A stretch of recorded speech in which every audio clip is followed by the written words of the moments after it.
Bismillah, elhamdülillah ve salatu ve selamu ala Resulillah.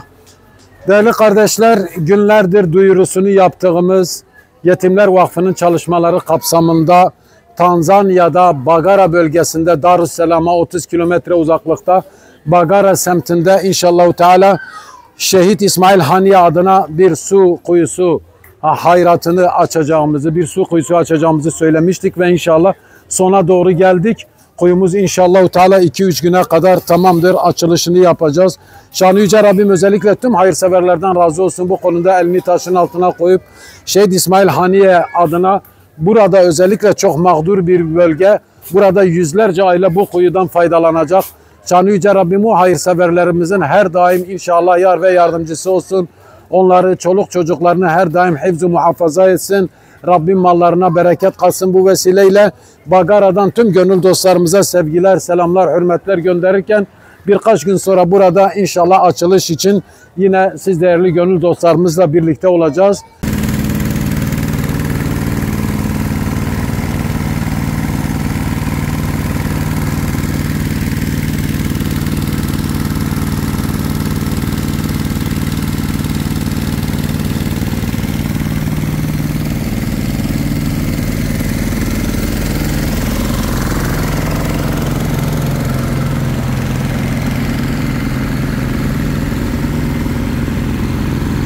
İnşallah yavaş yavaş artık sona doğru geldik.